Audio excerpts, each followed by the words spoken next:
भाई साहब, कर्नाटक में कांग्रेस बजरंग दल जैसे हिंदू संगठन पर बैन लगाने की बात कर रही है। आप इस पर कुछ बोलते क्यों नहीं? हाँ? नहीं बोलता। क्यों?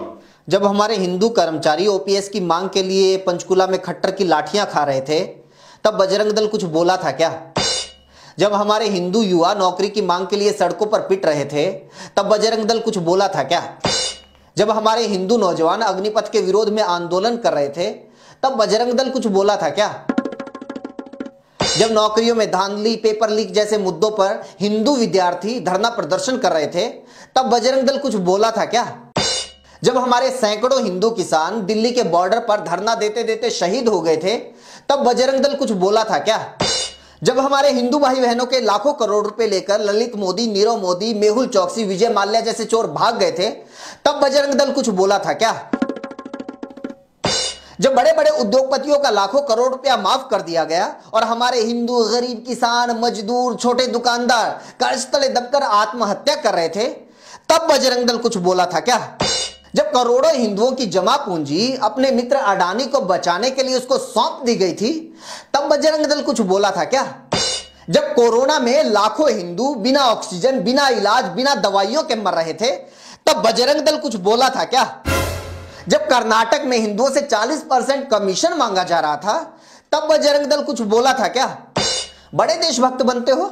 फरवरी 2017 में आपके आज के बड़े नेता ज्योतिरादित्य सिंधिया ने प्रेस कॉन्फ्रेंस करके बोला था कि बजरंग दल तो वो संगठन है जो मुंह में राम और बगल में छुरी रखता है, क्योंकि एटीएस ने पाकिस्तान के लिए जासूसी करने वाले 11 लोगों को पकड़ा था। ये लोग टेलीफोन एक्सचेंज के आड़ में मुखबिरी का धंधा कर रहे थे। एक तो पता नहीं इन लोगों की मुखबिरी करने की खानदानी आदत कब छूटेगी।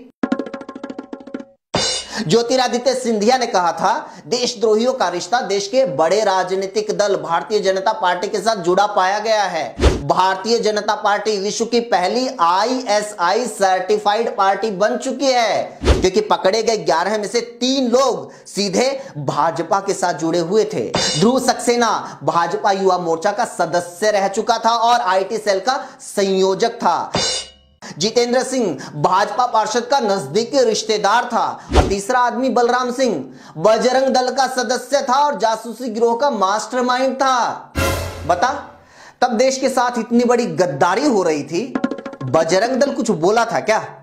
अबे बजरंगी के सबसे बड़े भक्त तो देश के पहलवान हैं, जो पूरी दुनिया के धुरंधरों को हराकर देश के लिए मेडल जीत कर लाते हैं। आज वो ही पहलवान इंसाफ की मांग को लेकर जंतर मंतर पर बैठे हैं। बता, बजरंग दल कुछ बोल रहा है क्या? बजरंग दल पर बैन लगाने से हिंदुओं का अपमान होता है, तो बता, बजरंग पुनिया को धरने पर बैठने के लिए मजबूर करने से सनातन धर्म का सम्मान बढ़ता है क्या? बजरंग दल कभी जंतर मंतर पर बैठी हिंदू पहलवान बेटियों के समर्थन में किसानों, मजदूरों, कर्मचारियों, बैंक कर्मियों, एलआईसी कर्मियों, दुकानदारों, बेरोजगारों, विद्यार्थियों, युवाओं, किसी के समर्थन में आज तक एक भी शब्द बोला हो, तो हम बजरंग दल के समर्थन में बोलने क्या, उसके लिए भूख हड़ताल पर बैठने के लिए तैयार हैं। हिंदुओं का समर्थन चाहिए तो हिंदुओं के असली मुद्दों के लिए साथ खड़ा होना पड़ेगा। पार्क में टीनेजर लड़के लड़कियों को पीटने से कोई बजरंग बली का भक्त या हिंदू रक्षक नहीं बन जाता।